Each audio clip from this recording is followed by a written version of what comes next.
A verdade, que apresento principalmente aos meus amigos íntimos e queridos, é um fato historicamente bem estabelecido que a humanidade esqueceu intencionalmente. Até agora, sua revelação foi impedida por todo tipo de tortura e perseguição. É a verdade que ensinou aquele a quem se diz que está preparado para a queda e para a ressurreição de muitos. Que minhas redescobertas serão a queda de muitos, estou firmemente convencido. Portanto, estou me preparando para os ataques mais furiosos, e apenas os saúdo. É com estas palavras que Lanz von Liebenfels inicia seu livro Teosologia, marcando o início do que chamamos hoje de doutrina ariosófica. Alô, aqui quem fala é o Nick, e vim a convite dos membros do Quinta Coluna para contribuir com o projeto. E hoje apresentaria uma breve exposição sobre talvez uma das maiores mentes do século XX, mas que, assim como todos que lutam pela verdade, caiu em esquecimento absoluto, principalmente após a derrota da Segunda Guerra Mundial. Lanz von Liebenfels foi um monge católico fundador da doutrina que chamou inicialmente de teosologia e posteriormente ficou conhecida como ariosofia ou ariocristianismo. A ariosofia, para aqueles que desconhecem, é o estudo a respeito da antiga sabedoria dos povos arianos e hiperbóreos de Atlântida. Liebenfels foi amigo e discípulo de Guido von List, outro nome de peso no meio da ariosofia. List era um otanista declarado, mas Liebenfels um católico até a sua morte. De aparência, esta relação pode se mostrar contraditória, porém para Liebenfels ajudou a descobrir os laços que ligam a teologia cristã com a mitologia pagã nórdica. Para Liebenfels, as duas religiões eram fruto da mesma essência racial ariana, demonstrando os mesmos valores, princípios, condutas e ideais. Guido von List foi a chave para essa compreensão. Quem partilhará desta mesma visão será Dietrich Eckart, que era um assinante da revista de Liebenfels, a Ostara. Em seu livro Bolchevismo de Moisés a Lenin, uma conversa entre mim e Hitler, ele escreve: em Cristo, a encarnação de toda a virilidade, encontramos tudo o que precisamos. E se, ocasionalmente, falamos de Baldur, nossas palavras sempre encerram alguma alegria, alguma satisfação, de que os nossos ancestrais pagãos já eram cristãos, a ponto de ter indicações de Cristo nesta figura ideal. Para este vídeo, estarei usando como base o livro Lanz von Liebenfels, Ostara e os Novos Templários, publicação da editora americana 50/50 Club, uma das melhores traduções e introduções para a obra e vida de Liebenfels. Adolf Joseph Lanz nasceu de uma família respeitável em Viena em 1874. Em 1893, Lanz se tornou um noviço da ordem cisterciense. Nos mesmos anos, durante seus estudos, foi descoberto um mistério sobre uma lápide de um antigo cavaleiro templário. Lanz teria uma epifania diante da lápide que mudou para sempre o rumo de sua vida. Lanz foi encarregado de identificar e catalogar as lápides medievais, e ao desenterrar uma delas, descobriu um relevo de arenito estranho, oculto e anteriormente desconhecido abaixo dela. O de uma figura cavalheiresca, que está de pé acima de uma fera que está contida sob seus pés. Capturado pelo impressionante poder simbólico do que havia descoberto, Lanz escreve sobre o relato: o pé direito esticado do cavaleiro, que está pisando na cauda da criatura, juntamente com o pé esquerdo curvo, pressionando poderosamente nas costas deste monstro, indica claramente que ele, o cavaleiro, está no meio do ato de pisotear. Isso também indica que a careta do monstro e da besta é devido ao seu sofrimento sob os pés do homem. Este monstro pode ser visto como o princípio do mal com o qual o homem deve lutar toda a sua vida. Todos nós, mesmo os melhores de nós, tivemos que se engajar nesta batalha, e é de fato uma batalha que só será vencida através da morte. Para Lanz, o desenho simbolizava a vitória do homem ariano sobre o homem besta. A partir de então, Lanz começa a intensificar seus estudos e investigações bíblicas, em busca do que ele acreditava ser uma doutrina perdida que foi obscurecida da Igreja após séculos de infiltrações anticristãs e anti-arianas dentro da instituição católica. Em 1893, Lanz entrou no mosteiro cisterciense de Wienerwald. Seu mestre noviço era Nivad Schluger, professor de Antigo Testamento e línguas orientais. O trabalho da vida de Schluger começou com a controversa crítica conjectural e métrica da Bíblia, ou seja, Ele acreditava e estava convencido de que a Bíblia foi escrita em unidades rítmicas e que as traduções modernas também deveriam levar isso em consideração. Schluger era um defensor do antissemitismo e do fascismo clerical. Em seu tempo como noviço, Lanz rapidamente ganhou uma reputação de conhecedor profundo da história de seu país e da sua ordem em geral. Desde 1894, ele escreveu mais de 30 tratados históricos e periódicos de arte, assim como artigos cientificamente reconhecidos. Ele já estava envolvido neste momento com astrologia, esoterismo, ocultismo e o mito do Graal, no qual era obcecado desde sua juventude. Sob a influência desses estudos, os escritos ocultistas de Guido von List e o polemista político George von Schonerer, Lanz se tornou um radical nacionalista. Se por um lado isso o levou a pesquisas e estudos sem comparação do seu mosteiro, por outro lado levou a um conflito direto com seus superiores. Lanz ficou impaciente e perturbado com a modernização da ordem cisterciense. Ele se tornou um conhecido na ordem como cabeça quente, que frequentemente exigia que seus superiores reconhecessem e retornassem aos estritos ideais e padrões tradicionais pelo qual o fundador da ordem havia estabelecido. Lanz sentia que havia sido escolhido por um propósito maior. Ele vai então deixar o mosteiro em 1899. Segundo a Abadia, foi devido à sua rendição a mentiras do mundo e ao amor carnal. De acordo com Lanz, foi a Abadia que abandonou seus ensinamentos originais. Seus votos estavam intactos, enquanto os deles não. A respeito da saída de Lanz da ordem cistercense, muito é dito. Alguns relatos de seus opositores afirmam que Lanz teria sido expulso por indisciplina e por possuir uma amante. De acordo com Lanz, essas acusações eram mentirosas. Lanz foi ordenado sacerdote em 1894. Menos de um ano depois foi convencido a deixar a ordem. O próprio Lanz afirmou que mais tarde que seu nervosismo cada vez maior e sua saúde debilitada foram um motivo de sua renúncia em abril de 1899. Podemos concluir que a ruptura de Lanz com a antiga ordem é devido aos conflitos internos entre Lanz e seus superiores. Contra a modernização, Lanz prefere renunciar seu sacerdócio para defender a doutrina cristã da maneira que ele conhecia melhor. Foi em 1905 que Lanz lançou pela primeira vez sua preciosa revista Ostara, publicando também seu provocativo livro Teosologia. Em seu livro, e especialmente na sua revista, Lanz apresentaria suas revelações e descobertas, frutos de seus estudos bíblicos, e expõe a sua doutrina ariocristã, na qual o espiritual e o físico estavam irreversivelmente conectados. O ímpio e o demoníaco, aqueles sem alma, vinham de antigas criaturas bestiais não arianas, já extintas, enquanto o homem-deus, dotado de poderes mágicos divinos, era o heróico ariano. Ele descreveu a história da humanidade como uma guerra entre raças. A verdadeira queda do homem foi a queda do homem ur-ariano, através do cruzamento com criaturas inferiores, que tragicamente levou ao estado sem alma e demoníaco do mundo moderno. A salvação só poderia vir em redescobrir as verdades divinas dos heróico-arianos e dos deuses brancos. Em outras palavras, raça e espírito eram inseparáveis, e as misérias do mundo eram causadas pela miscigenação. Cristo era um conceito puramente ariano e representava o homem-deus heróico ariano crucificado sobre a natureza animal inferior do mundo, aguardando a ressurreição e uma nova era dourada. Lanz também acreditava muito nos mistérios e em suas chaves. Por exemplo, se olharmos para Ostara 78, podemos ver a insinuação que a história do nascimento de Cristo é uma alegoria à queda do homem do paraíso para a humanidade animal e bestialidade do homem.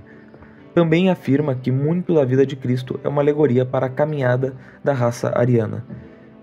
Porém, vale acentuar que em nenhum momento Lanz renuncia à encarnação de Cristo como homem e como Deus, como os cátaros faziam. Apenas consegue traçar uma analogia com a tragédia e paixão de Cristo, também com a nossa tragédia e paixão por Deus. Lanz oficializou sua nova doutrina em seu livro Teosologia, ou Ciência dos Primatas Sodomitas e do Divino Elétron, publicado em 1905, expondo suas interpretações bíblicas não somente dos evangelhos canônicos, mas também dos textos apócrifos e diversos outros escritos gnósticos, incluindo o Talmud, combinando esse conhecimento com as descobertas científicas contemporâneas de seu tempo. No livro, explica que em seu estado original, humanos possuíam uma natureza divina, chamando-os de teozoários, estes sendo criados por entidades interestelares, aéons, que desceram diretamente dos céus. Enquanto Liebenfels acreditava que os filhos dos Aeons era a raça ariana, afirmava que as raças não divinas foram resultado de hibridação entre homens-deuses, teozoários, e homens símios, antropozoários, resultando nas diversas raças que temos hoje. Em Gênesis é descrito sobre a hibridação entre os filhos de Deus e as filhas dos homens, Gênesis 6:2. Os antropozoários, diferentemente dos teozoários, não foram criados pelos Aeons, e sim por deuses inferiores. Sobre as capacidades físicas desses homens-deuses, Lanz afirma que possuíam órgãos sensoriais elétricos e que poderiam se comunicar através de elétrons, dando-lhes habilidades de telepatia e onisciência. Pela queda e involução sofrida por eles, hoje perderam suas capacidades elétricas que atualmente permanecem adormecidas dentro da raça nórdica. Refere-se a Cristo como o último dos teozoários puros. Para ele, a verdadeira doutrina do Antigo Testamento é de instruir o povo escolhido a preservar sua herança divina, não desperdiçando-a com tribos e povos estrangeiros, dedicando-se a reviver, recuperar e restaurar as habilidades divinas originais dos teozoários. Para Liebenfels, Adão, o homem urariano ou o homem primordial, só poderia ser o homem heróico ariano, perfeito e sem falhas. Compartilha da interpretação de Santo Agostinho de que o pecado original e a queda do homem estaria de alguma maneira relacionadas com o pecado carnal e sexual. Lanz valida a leitura tradicional de que a tentação de Eva pela serpente teria sido um relacionamento carnal ilícito entre a mulher e a serpente. Nessas conclusões, Caim, possuidor de uma natureza corrompida, não teria sido filho puro de Adão como Abel, mas teria sua alma impura devido à semente da serpente. A santa católica Ana Catarina Emmerich afirma também sobre como as marcas que Deus colocou sobre Caim fez com que sua pele tenha escurecido. Aliás, Santa Catarina Emmerich relata como o distanciamento racial resultou igualmente ao distanciamento de Deus.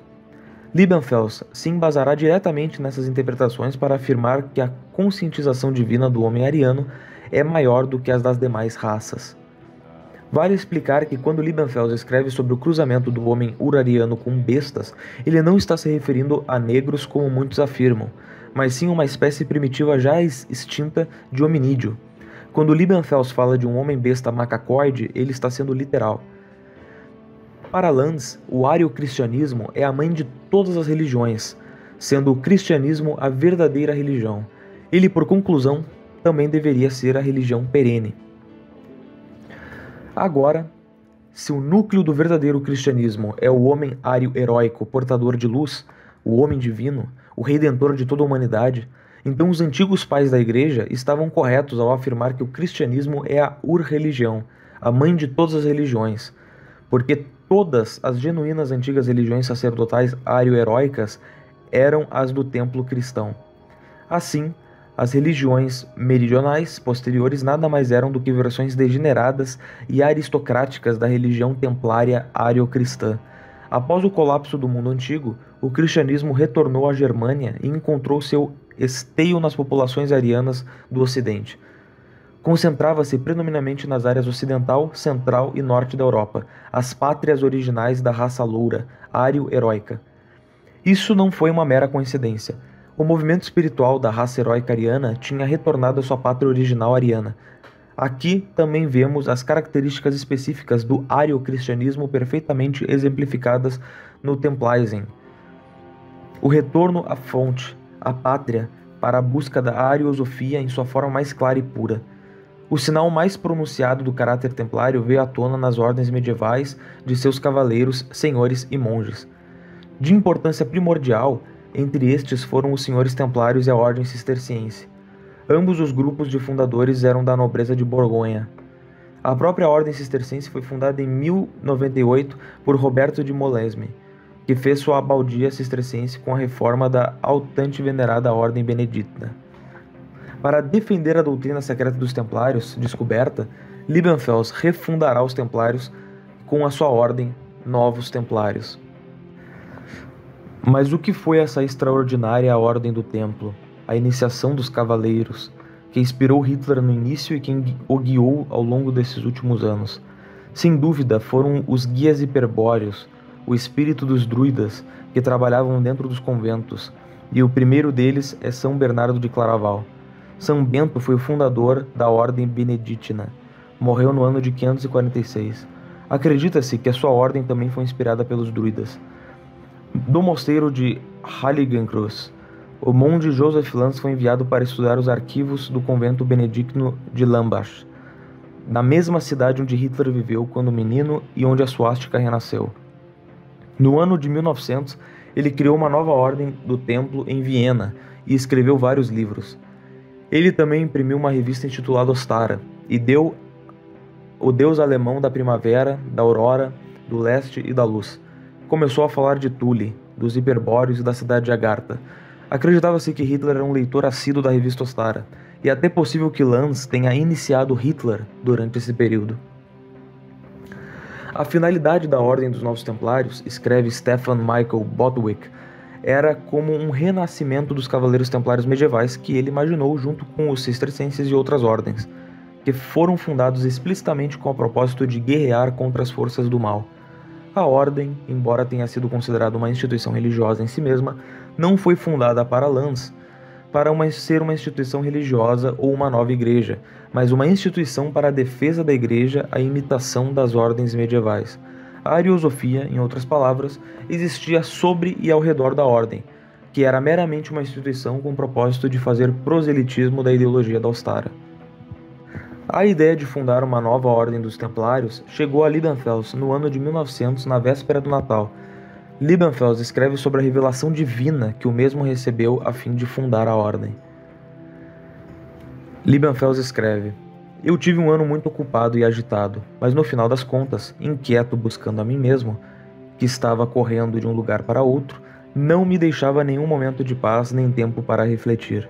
Eu tinha chegado a Viena na noite 23 de dezembro, e marcado um encontro familiar com Herwig e Fridolin para a manhã do dia 25. O dia 24, véspera santa, é uma época em que todos geralmente desejam passar tranquilamente sozinhos ou com familiares próximos. Escolhi o tempo para descansar e me recompor e fazer uma curta viagem a Viena até a casa de Maria Lanzerdorf. Já a tinha visitado antes, mas na época ainda era muito jovem para reconhecer a importância de Maria Lanzerdorf para Templaisen. Eu tinha, no entanto, descoberto que, em conexão com esse local, seria um local de peregrinação. Foi então que recebi do Senhor o presente de Natal mais precioso de todos. Quando saí da Capela da Graça e olhei para o mural, lá havia as inscrições abaixo dele. De repente meus olhos foram atraídos por uma palavra que me atingiu profundamente como um raio. Era a palavra Artus. De fato, uma imagem antiga, embora barroca, e sua inscrição afirmava que não era outro senão o grande rei dos Cavaleiros do Grau, o rei Arthur, e que ele também já havia peregrinado a esse lugar sagrado. Foi uma descoberta maravilhosa, que me encheu de alegria indescritível. Foi naquele momento que este presente de Natal de riquezas inestimáveis me foram dadas por ele. Ajoelhei-me ali e depois novamente em um banco até a frente da capela e agradeci a ele por esse grande dom e graça. Quando finalmente saí da igreja e caminhei de volta à estação de trem para retornar à cidade, pensei profundamente e fiz a seguinte pergunta: como é que minha visita anterior eu não tinha visto a imagem de Arthur e a inscrição, e como foi que só tinha descoberto isso hoje? Mas sim, este é o tema recorrente do Parzival. Pode-se estar em Gandesburg e não reconhecer, por pura cegueira, que está na Casa do Grau. Para ver, é preciso primeiro abrir os olhos, e acima de tudo, é preciso querer ver a luz. Assim, é somente através do desejo de ver que se pode realmente ver. Foi então que me ocorreu um pensamento. Esta experiência na Igreja da Peregrinação não foi uma simples coincidência, foi um sinal. As sortes foram lançadas, o trabalho e o destino da minha vida agora estão gravados na pedra. Então fiquei determinado a eliminar todas as inibições que eu tinha que me impediam de embarcar nessa jornada vitalícia que Deus planejou para mim. Sem olhar para a direita nem para a esquerda, apenas olhei para a frente, para meu objetivo. O Grau precisava de uma nova ordem dos Templaisen para protegê-lo. Aqui, nesta paisagem, eu não poderia estar em outro lugar. Lembrei-me então que Nostradamus havia profetizado que a Igreja do Grau, do Espírito Santo, aparecia novamente na latitude de 48 graus. Eu também sabia que, de acordo com as outras profecias, ela reapareceria em uma época que as pessoas ao redor do mundo se entenderiam na velocidade da luz e com raios e voariam em aviões sobre as nuvens. Agora eu sabia com certeza. O tempo para o renascimento da antiga Ordem dos Templários estava aqui. Minha decisão foi tomada. Quando Herrick e Fridolin me cumprimentaram nesta manhã de Natal, conversamos rapidamente sobre isso e concordamos em realizar as cerimônias do primeiro capítulo da nossa ordem com um conjunto estrito de ritos. Fizemos solenemente todos os votos, um ao outro, com um aperto de mão e nos abraçamos em observância das regras e rituais da nova Ordem dos Templários e assim declaramos a Ordem dos Novos Templários como formalmente estabelecida. Não tínhamos livros impressos e não tínhamos quartéis que pudessem servir de centro visível e base para nossas ideias. Este pensamento ocupava minha mente enquanto caminhava com Herrick e Fridolin até o bonde e me despedi deles. Liebenfels seguiu as próximas décadas continuando com seus estudos e com a expansão de sua doutrina, difundindo-as através de sua revista que popularizou-se rapidamente nos círculos nacionalistas, pan-germanistas e antissemitas, austríacos e alemães. Lanz, apesar de começar a se relacionar com as organizações pagãs e esotéricas como a Teosofia e a Ordem do Templo Oriente de Aleister Crowley, jamais renunciou à sua fé cristã, e continuava proximamente trabalhando e escrevendo para revistas cristãs e nacionalistas que realizavam uma frente contra a crescente força socialista e sindicalista. Durante esse período, Liebenfels teria se encontrado com duas figuras importantíssimas do século XX, Adolf Hitler e Vladimir Lenin. Lanz afirma ter conhecido Hitler enquanto o jovem ainda estava em Viena. Depois da Segunda Guerra Mundial em 1951, pouco tempo antes de sua morte, em uma entrevista, Lanz nos dá esse curioso relato. De acordo com o mesmo, Hitler o havia visitado no escritório da Ostara em 1909. Hitler teria conseguido obter a Ostara em um quiosque de tabaco próximo. Ele disse que estava interessado nas teorias raciais de Lanz e desejava comprar algumas edições de volta para completar a sua coleção. Lanz notou que Hitler parecia muito pobre e deu a ele as edições da Ostara solicitadas gratuitamente, bem como 2 coroas por sua ida e volta ao centro da cidade. Após a ascensão de Hitler na década de 20, Lanz tentou ser reconhecido como um de seus precursores ideológicos. No prefácio da edição 1 da terceira série de Ostara, em 1927, ele escreve: "Deve-se lembrar que os movimentos da suástica e fascistas são basicamente descendentes da Ostara." Lanz via as consequências da guerra em 1918 como a confirmação de seus ensinamentos, porque os Chandalas mais uma vez conseguiram suprimir a raça ário-heróica loira, expropriá-la e incitá-la uma contra a outra, como hoje é feito pela União Europeia. Uma vida inquieta começou para Lanz em 1918. Ele foi para a Hungria e onde foi colocado na parede 2 vezes pelos comunistas, por causa de seus partidários da contra-revolução, mas foi milagrosamente salvo. Lanz conheceu Lenin na Suíça e relatou o seguinte: "Já em 1904, enviei-me a teosologia a vários senhores russos mais altos, nas imediações do Czar para leitura. Falei com eles pessoalmente e chamei a atenção para o terrível e iminente perigo. Não apenas encontrei completa falta de entendimento e consciência racial, como também experimentei que a teosologia foi proibida pela Rússia Imperial e fui condenado a penas de prisão severas e em contumácia. Por outro lado, conheci Lenin de maneira fugaz. Conversei com ele há cerca de 1 hora e, para minha surpresa, ilimitada, descobri que ele havia estudado teosologia completamente. Quando ele se despediu, ele disse com muita ironia: 'Que pena de você. Suas ideias estão corretas, mas antes de suas ideias, nossas razões se tornaram realidade. Porque os cristãos e arianos a quem você volta suas ideias não são mais cristãos e arianos, mas colchons, porcos, que não apenas não entendem, mas assim como eu te deportariam se eles pudessem te pegar.'" Eu tive que concordar com o chefe bolchevique, porque ainda experimentei e experimentarei que os círculos étnicos nacionais altamente conservadores, em particular, eram os oponentes mais amargos e insensíveis até hoje. Os únicos que me entenderam e ensinaram antes da guerra e tiraram suas consequências foram Lord Kitchener e Lenin, um em benefício do anglo-saxonismo e o outro em benefício da subhumanidade. Lenin deu a mim e a todos nós o mesmo ensino que São Bernardo. E ainda foram Lenin e Trotsky e outros inimigos dos arianos e anticristãos, em particular, que por um lado exterminaram os arianos cristãos completamente inconscientes e corrompidos racialmente, e por outro lado movimentaram os arianos e cristãos ainda a serem salvos, o que eu nunca seria capaz de fazer através da fala, escrita e impressão. Sem Lenin e Trotsky, eu nunca teria sido ouvido. esta carta nunca teria sido escrita ou impressa, e o renascimento cristão ariano nunca teria chegado, que agora se apodera de um povo cristão atrás do outro. Lanz acreditava que o bolchevismo teria suas origens antropológicas a partir do sub-humano e da sub-humanidade, e pretendia destruir e varrer da história todos os traços espirituais e físicos do cristianismo e do homem ariano. O bolchevismo, ou socialismo, comunismo, etc., causaria apenas confusão e desprendimento de qualquer conscientização racial. Impregnava a humanidade com ideais utópicos humanistas em defesa de uma bestialização do homem por propagar os seus instintos mais primitivos, imediatos e materialistas para a humanidade. Lanz acreditava que o comunismo era o maior adversário da raça branca a vir enfrentar.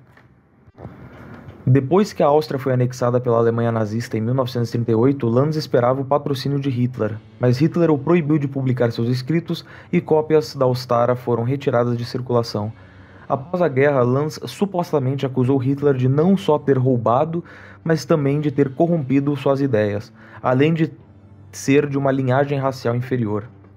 Não há um forte consenso acadêmico sobre se Hitler foi significativamente influenciado diretamente ou indiretamente pelo trabalho de Lanz, e nenhuma evidência forte de que ele estava interessado nos movimentos ocultistas, além de seus aspectos raciais. Porém, em vista de que o mentor de Hitler, Dietrich Eckart, era um assinante e entusiasta da revista de Liebenfels, facilmente podemos obter um paralelo de suas ideias com a ariosofia. O próprio Hitler, diversas vezes em seus discursos e no seu livro Mein Kampf, utiliza termos encontrados na obra de Liebenfels. Hitler compartilha de Liebenfels também a mesma interpretação racista do segundo mandamento de Cristo: ame o próximo como a si mesmo. Liebenfels dizia: o conteúdo primário dos ensinamentos do Antigo e do Novo Testamento são esses: ame a Deus de todo o seu coração e ame seu próximo como a si mesmo. Próximo, na verdade, significa aquele da sua própria raça, não aqueles de raça diferente. O que o próprio Cristo diz e é expresso muitas vezes na Bíblia, esta é a essência do cristianismo e uma característica que o distingue do paganismo.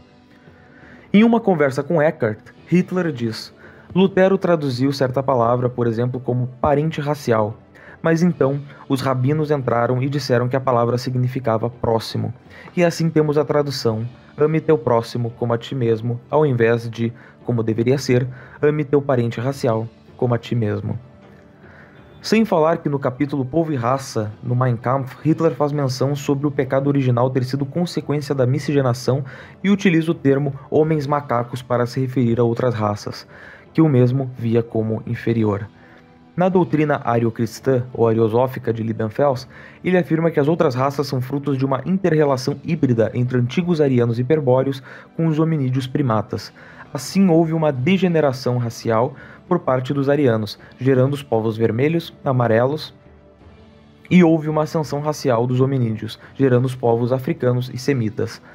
Ele afirma que os povos arianos se originaram de entidades interestelares, enquanto as raças inferiores foram resultado de cruzamentos entre humanos e homens macacos, ou antropozoários.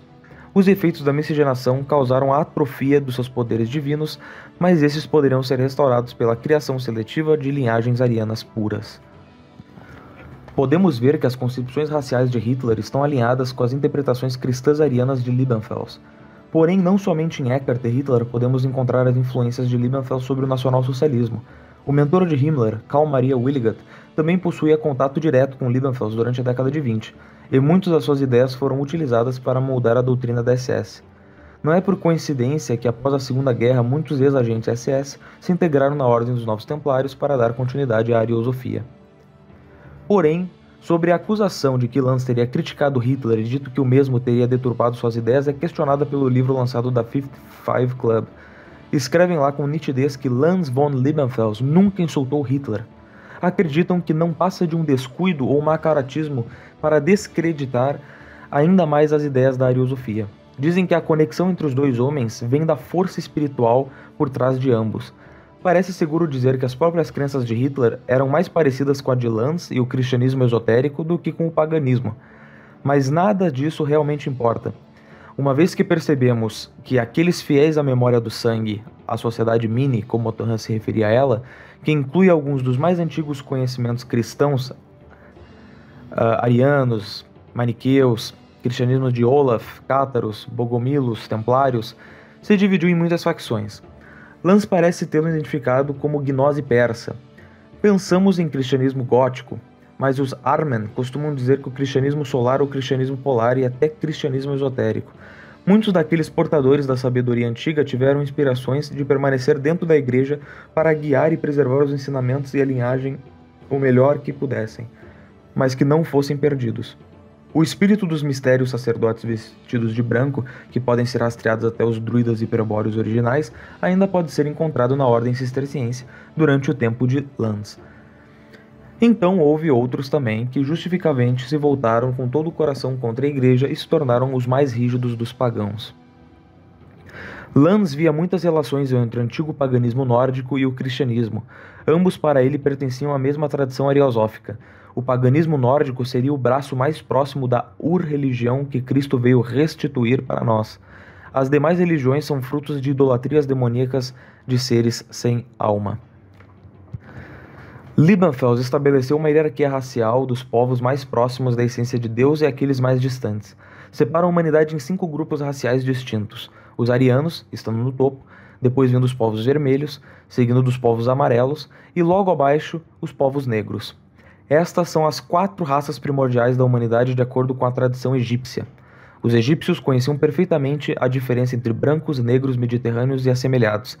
Era comum em tumbas egípcias incluírem uma cópia do livro dos mortos, um papiro com um monte de instruções sobre o mundo do pós-vida.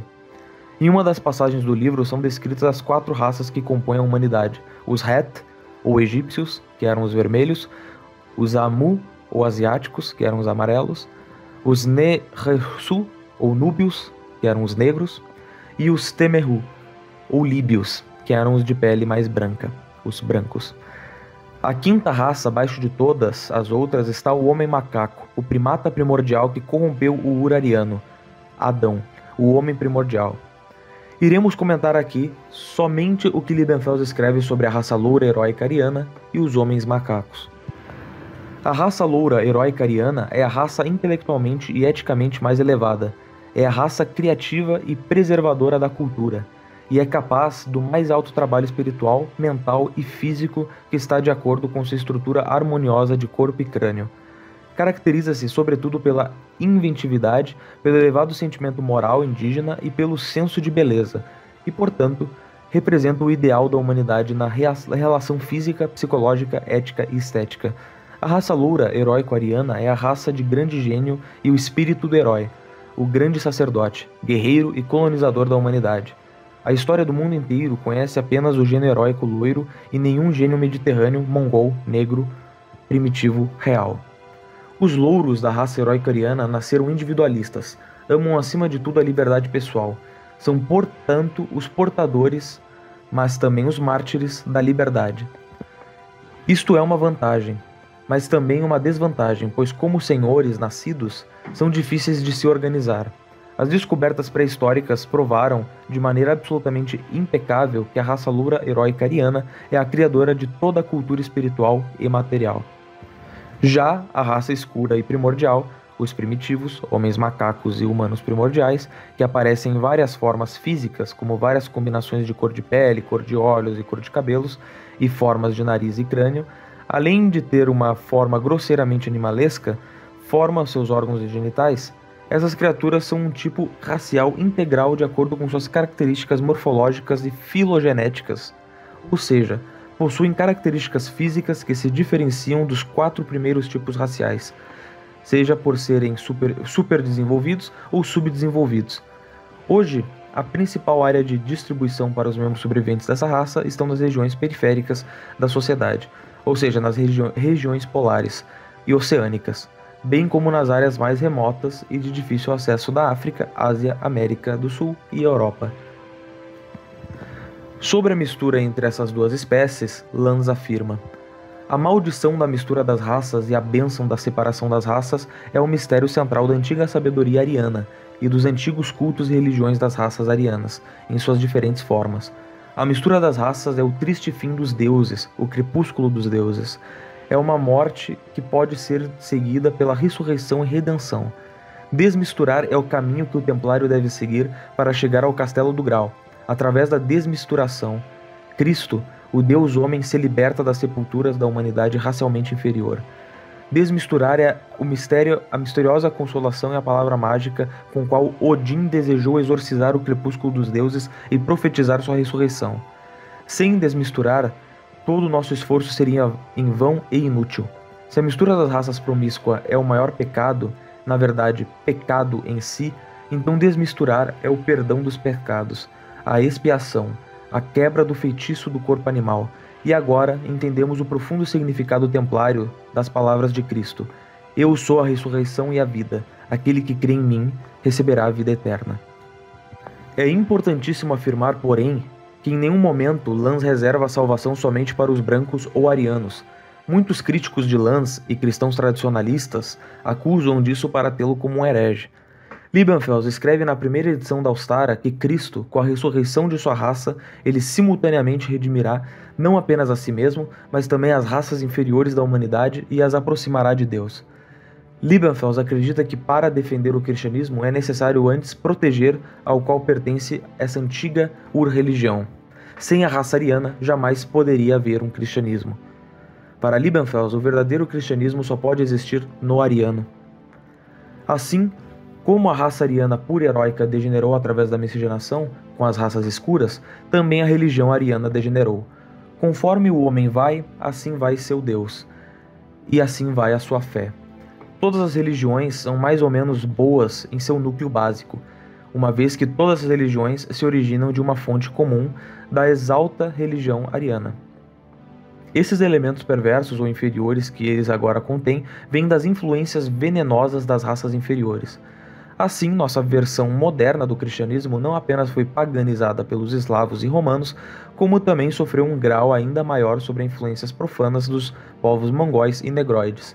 E sim, mesmo o povo germânico, sob a influência debilitante dessas raças sombrias, tornou-se tão enfraquecido que os costumes e os caráteres da própria religião racial parecem estar quase borrados além do reconhecimento. A Ordem dos Novos Templários buscaram reintroduzir a essência ariana perdida do cristianismo devido ao humanitarismo renascentista. Uma outra questão que surge dos críticos de Liebenfels e até mesmo dos neopagãos que dizem admirar Lanz é a afirmação que ele teria abandonado o cristianismo. Porém, Stefan Michael Botwick afirma o contrário. Ele diz que, no interesse de criar uma imagem mais completa do homem e de sua obra, será necessário pintar um retrato de um homem semelhante a Janus. Ele estava em contato próximo à conversa da teosofia e do esoterismo neopagão, mas, no entanto, manteve uma ideologia cristã. Era um racista e um antissemita profundamente influenciado por recentes racismos e estudos antropológicos, mas a forma de seu próprio antissemitismo reflete uma variedade cristã. Ele estava claramente chateado e condenou a igreja, mas mesmo assim sustentava que defendia o catolicismo. Ele era certamente um nacionalista alemão em simpatia com muita ideologia pangermanista, mas manteve laços estreitos e mostra semelhança com o rival movimento social cristão. Desde os meados da década de 20, Lanz afirmou ter sido um pioneiro de Adolf Hitler e um pioneiro do nacionalsocialismo. O reconhecimento desejado não se concretizou. Hitler não respondeu às indicações de Lanz. Em vez disso, zombou dos membros esotéricos e das sociedades secretas do tipo da de Lanz em sua obra Mein Kampf, publicada em 1925. Várias publicações partidárias do NSDAP também se expressaram repetidamente negativas a desdenhosas de Lanz e sua laia. Lanz foi impedido de mais publicações no Estado Nacional Socialista. A Ordem dos Novos Templários acabou sendo combatida por tabela pelas leis antimaçônicas do Terceiro Reich introduzidas em 1935 e, posteriormente, com a perseguição das organizações ocultistas conduzidas pela SD a comando de Heinrich a partir de 1941. Se não fossem as conexões da organização de Liebenfels com outras seitas como a Teosofia, a Ordem Templos Oriente e a Golden Dawn e a própria maçonaria, provavelmente não receberiam as restrições que lhe foram impostas. Profundamente ofendido com esse desrespeito, Lanz continuou até sua morte a se retratar como o homem que deu as ideias a Hitler. De 1947 a 1952, ele reativou sua ordem, entretanto dissolvida pelos nacionais-socialistas, em pequena escala, e também trouxe novamente algumas publicações. Antes de sua morte, em 1954, ele recebeu os sacramentos da Igreja Católica. Seu túmulo está no cemitério Penzing. Após o falecimento de Lance em 1954, foi Theodor Zepp que assumiu o comando da ordem até a sua morte em 1978. Ele foi outra figura interessante de seu tempo. No início, parecia ter sido, em sua maior parte, um assistente de confiança e um elo de ligação, como entre Lance von Liebenfels e Carl Maria Willigut. Zepp era um colaborador próximo de ambos. Um ano depois, Rudolf Munk assumiria a liderança da ordem, que parece ter colocado a Ordem dos Novos Templários sob a influência da Ordo Templi Orientis, a OTO. E para todos os propósitos práticos, parece o fim da genuína Ordem de Lance. Mund e o grupo Lambin estavam trabalhando com a OTO e a Fraternita Saturni. Esta é a mesma rede de espionagem que levou ao desaparecimento de Rudolf Hess na Inglaterra, que eles realizaram por meio de sua organização afiliada, a Golden Dawn. Infelizmente, essas são as táticas comuns desses grupos de inteligência. Eles são como insetos que voam para a luz, sempre circulando o alvo desconhecidos até sentirem que distorceram sua presa e suficientemente para virá-la, e então fazem seu movimento. Com o coração feliz, podemos relatar que eles nunca conseguiram com Lance. Em uma carta de correspondência, Hermann Metzger, líder da OTO suíça e amigo de Mund, sugeriu a Eugen Groschen que eles trouxessem Lance, mas Groschen retrucou que Lance era ariano demais para participar da organização deles. A história mais provável é que Lance disse não a eles. Crowley e a OTO e qualquer pessoa afiliada a seus gostos foram banidas da Alemanha Nacional Socialista e seus registros e bibliotecas confiscados. A maioria fugiu, mas nem todos conseguiram escapar. O confidente mais próximo de Crowley, Karl Germer, foi enviado para um campo de concentração.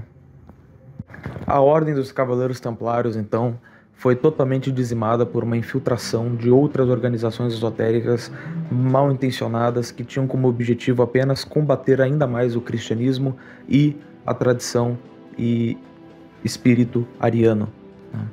E por isso, vou recitar aqui no final os ensinamentos de Lance que dizem que devem servir para nós conduzirmos a nossa prática espiritual, sobre combater o nosso macaco interior. Na luta contra os macacos de Sodoma, cada um deve começar por si mesmo, principalmente na escolha do seu cônjuge. Depois poderá lutar contra os macacos ao seu redor. A vitória deve e será nossa, pois as antigas profecias divinas falam por nós. Entre nossos inimigos está um macaco em nós, e para nós está Deus, o ser primordial, onisciente e todo-poderoso. Porque cada vez que a raça superior morre, a morte racial, em um determinado estado, então vem o crepúsculo dos deuses, e com ele, a regra do terreno e o domínio do inferior, estados de agitação e revolução.